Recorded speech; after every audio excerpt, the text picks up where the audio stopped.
I'm talking to Angus Fox. Now, Angus is a multimedia and social media expert, and his company. What's the name of your company again? Our company's called Multizone. Multizone. Multizone. That's it. These are the people who developed the app for Surrey Police, which is very much centred around Twitter and public engagement. Now, noticed on Twitter this morning that BBC Surrey had tweeted that there was some criticism of Surrey Police about how they waste time posting on Twitter their arrests and activities, which I responded straight away with anger, because I felt that that was just so out of touch. They couldn't have got it more wrong. And when I asked them where this had come from, where this criticism had come from, they'd said it was from the Taxpayers Alliance.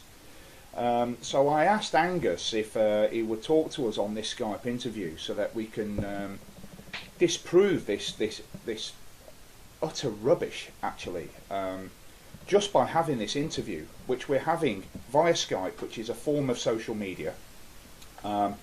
It will then, this video will be put on YouTube, another form of social media, and then I'll be tweeting about it. I'm pretty sure Angus will as well, and quite a lot of our followers will retweet about this interview, completely dispelling this idea that the Taxpayers Alliance had. I mean, have you got any comments you'd like to make about that, Angus? Well, first of all, I saw your tweet this morning because I was checking my Twitter, as I do before I start my day, at one of the most popular times for checking your Twitter, just around breakfast time.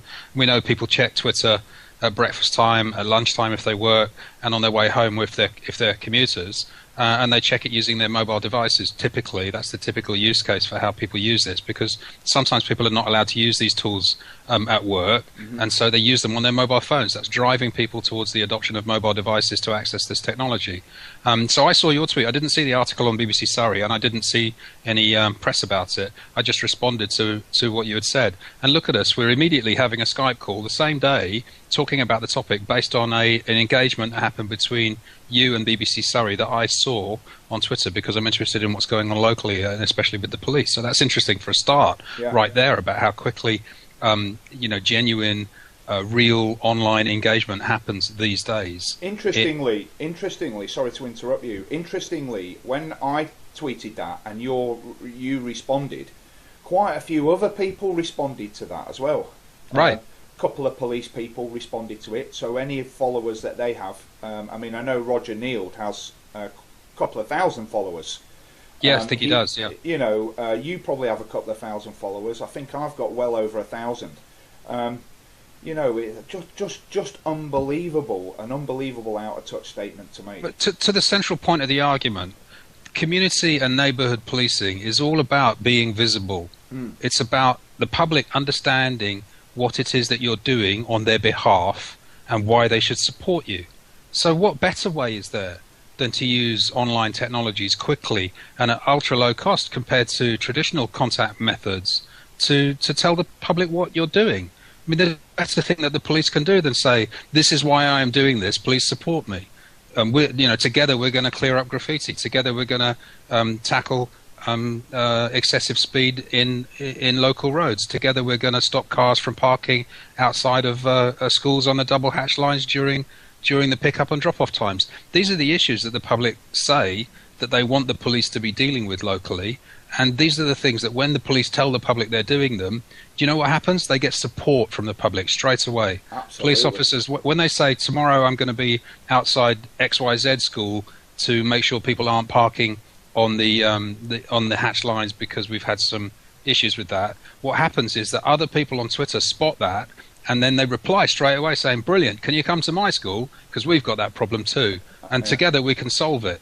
And that happens instantaneously, or over a couple of hours or a couple of days. It doesn't happen because people read a local paper, or because they go to a panel meeting, or because they call 101 to ask for the local neighbourhood officers to do something, or because they call 999 to ask for an emergency response vehicle. It happens online using social media, because social media is how you engage with local communities these days. And it's instant. I mean, it's instant, and everybody is there. It's a complete non-comprehension of the state of our society to think that people aren't online using these technologies to get things done. Social media isn't a fad. It's an absolutely fundamental change in how people communicate with each other. Absolutely, I would agree with that. I mean, I can give you a couple of examples as well. Recently, where social media has been instrumental, really, in some of the Surrey police appeals, certainly around where I live. For instance, early on in the year, there was a horrific sexual assault that happened in Bagshot. Right. Okay, and Surrey police managed to get a picture of a taxi that may have been involved in this incident. Now, I posted that on my on the Surrey Heath Residents Network weblog, within hours of posting it on there, I'd also embedded links into local Facebook groups and tweeted it out via some of the Twitter channels that I have. But within hours, it had thousands and thousands of unique views. I'm not talking about hits here. I'm talking about unique visitors. I understand. Thousands of them within hours of that happening. And the same has happened again recently in Nap Hill. There's been an incident involving someone approaching young children. But Twitter and social media is tremendously useful for what you might call campaigns or programs like that, where you've got to do something quickly and attract a lot of people. Yeah. But I'm also talking about just fundamentally using it as a standard tool for communicating, just like you'd use telephones, just like you'd use email. The kind of thing where you get people saying, "Oh, you shouldn't use these tools. It's a waste of time and money." You've got to ask what you're expecting people to do based on that. If you keep beating the police up with "don't use these tools because it's a waste of time and money," you will end up with a police force that's out of date, using outmoded technologies and not in touch with the way that the community expects to be communicated with. I'll give you an example. I was talking to a police officer from another force, from the Metropolitan Police, who was explaining to me that oftentimes now, when they visit someone who's had a burglary, they perhaps it's been their mobile phone that's been stolen. They can show the officer where the mobile phone is using the technology that's available to them from the mobile phone provider and their laptop, and yet the officer has no ability to use that kind of technology. They have to go through a manual written statement process, and then they have to call a specialist team who are able to do that work of identifying the stolen phone. And the member of the public is holding their phone, another phone, up to them saying, "Well, I can see where my phone is. Why don't you just go there and get it for me, please? Because I can see that it's in this house, at this place, at this postcode." And they can't do that. Now, that's an example of a disconnect between the way the public expect technology to be used and the ability of the police to use these tools. And every time you bash the police with you're spending money inappropriately on technology, or you're using this technology and wasting time, what do you expect them to do? If they acquiesce, you're asking them to remain in a dark age.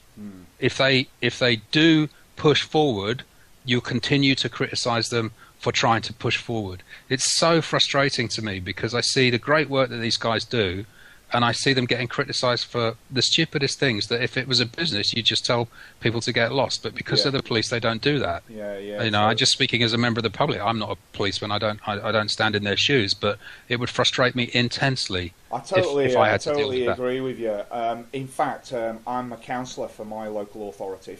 I represent Mitchett and Deach, and I've got to say, when I joined the council as a councillor, when I was first elected, social media, there was only me and maybe one or two other councillors that were using it. When was that?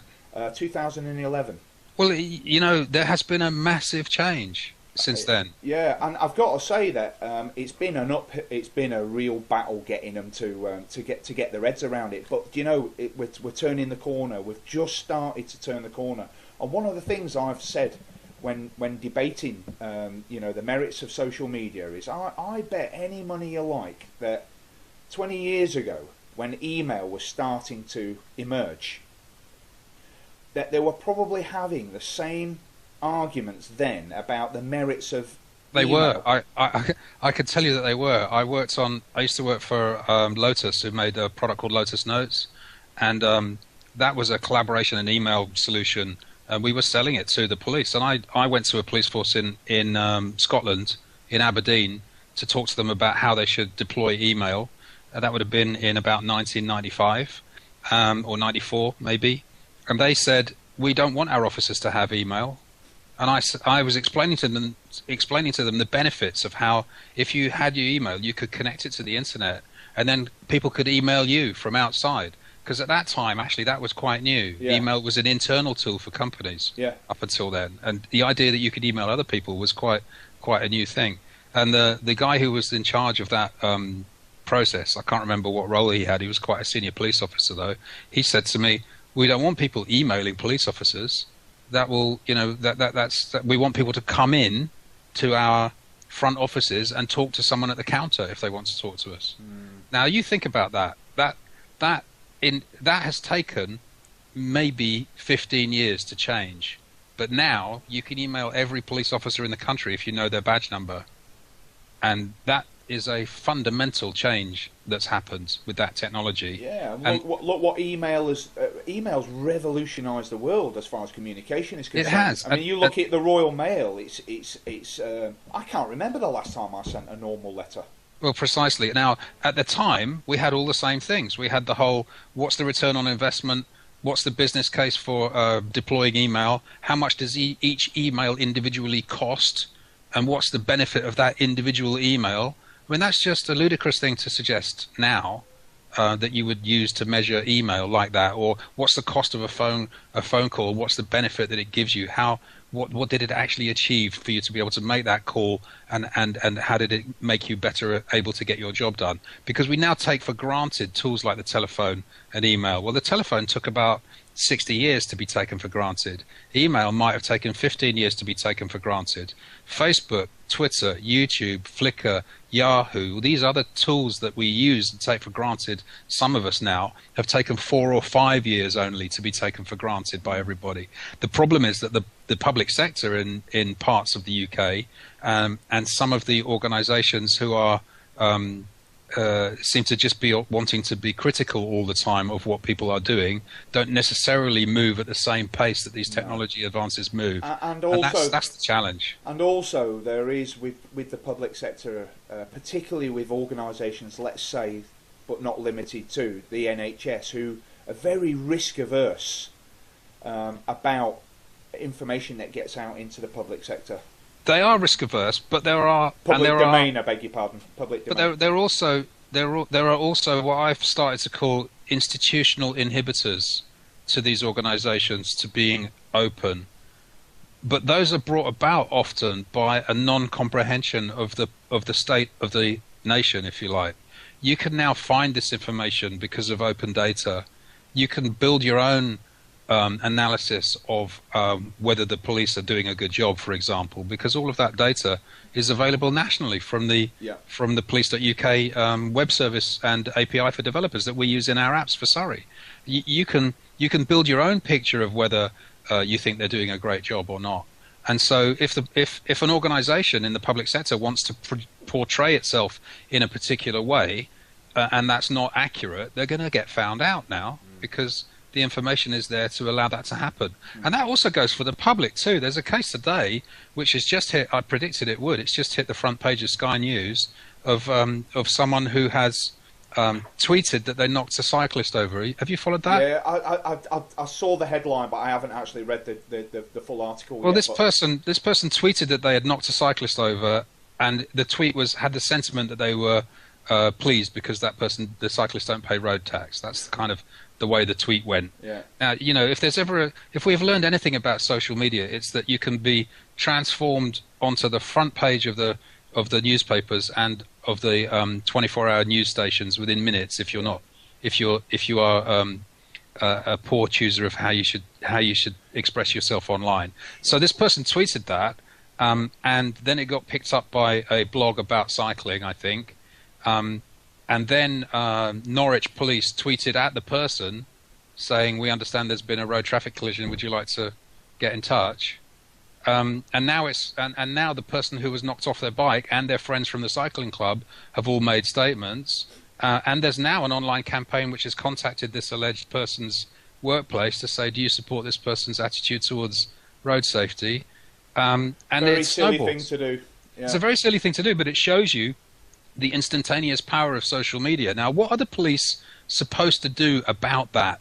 They can't say people shouldn't use social media to talk about what they're doing, because that's ridiculous. That's a non-comprehension of the world we live in. Yeah. Therefore, they must embrace these technologies to the point where they understand them and respond where it's appropriate to respond. Some of those responses, of course, are from their comms teams, who are specialists in how to deal with things like that.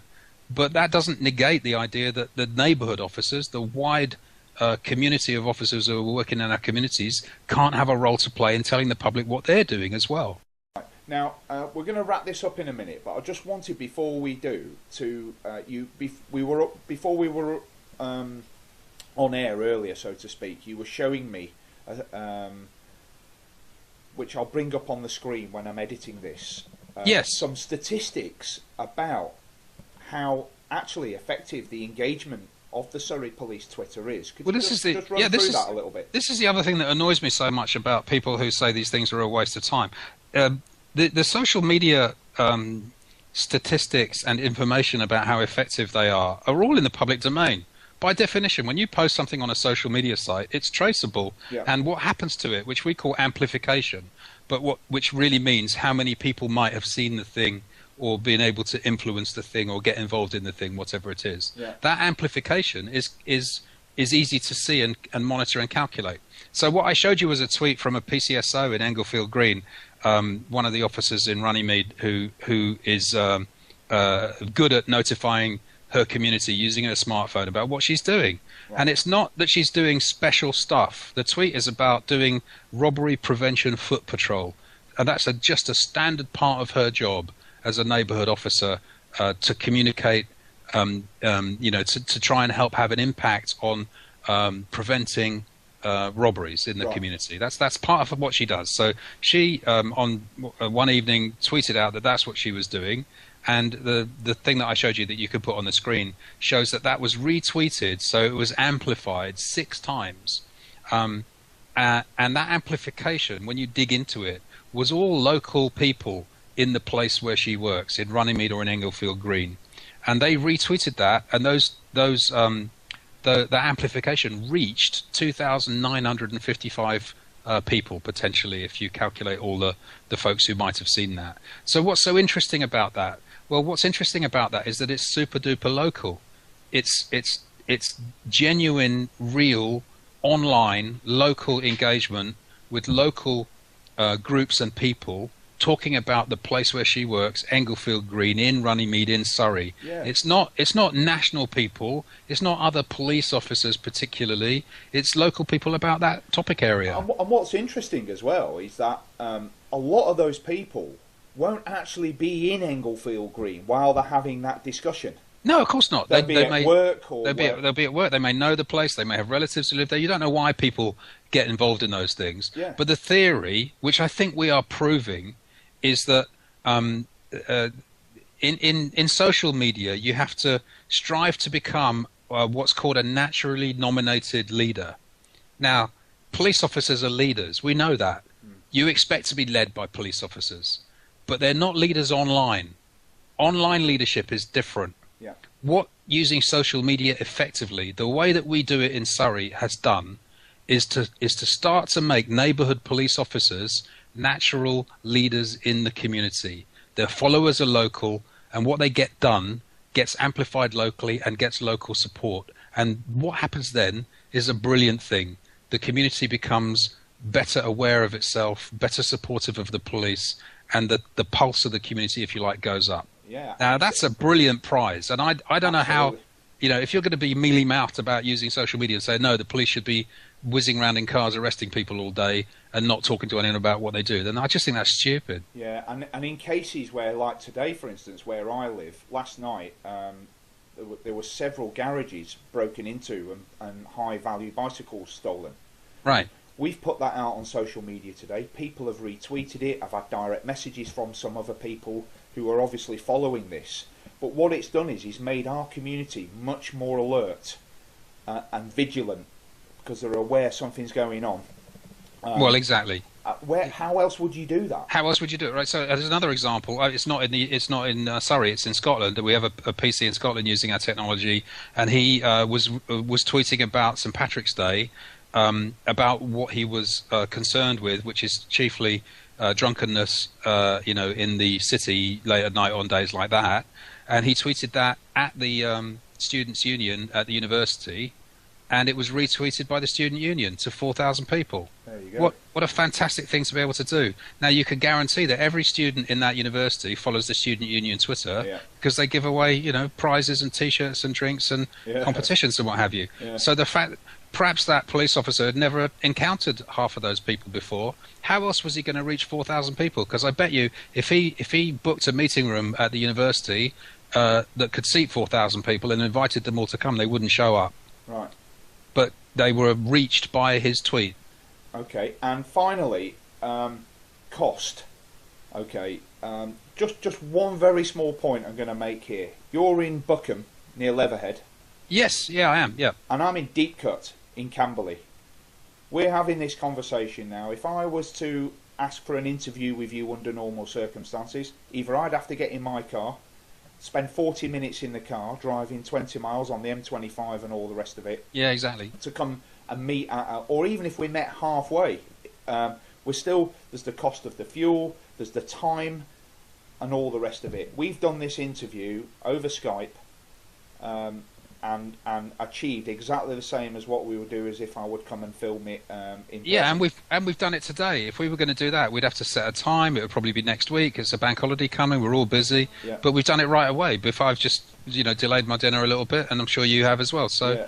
And interestingly, you've been busy today. When this occurred, I was in clinic at the Royal Surrey County Hospital, which is where I work. Had I not been, and had you not been, you've probably got a smartphone with a camera on it. We could have actually done this interview literally anywhere. Yeah, we could, absolutely. I've got Skype on my BlackBerry 10. So have I. Yeah, we could have done this anywhere. It could have been actually really instantaneous as it was developing. It was just because and that's how these tools have got to be used. There's countless. I mean, there's so many. It's not even funny. There are countless examples of where missing people have been found, property has been reunited with its owners, lost animals have been relocated and found. Graffiti artists have been captured or identified. And that local neighbourhood issues have been sorted out. And if you sort out something really quickly, you nip it in the bud, so to speak, then it doesn't turn into a great saga of lots of supervisor time from the police and from the public, and ultimately complaints and freedom of information requests and all the other things that cost them a fortune. Instead, you've sorted out something straight away. No, it was dealt with within 5 minutes. And what happens when you do that is the public can't believe it, and they reply saying, I can't believe it. They were here within 5 minutes. They responded to a tweet. The problem's solved. How fantastic is that? That's a fantastic thing to be able to do, and it's how we should be hoping that our police, behaves in all its dealings with the public online. Your Honour, I rest my case. Yeah, me too. And I'm frustrated by it because I hear these kind of hackneyed arguments often, and I don't think they're valid. Yeah, Angus Fox, thank you very much. You're welcome.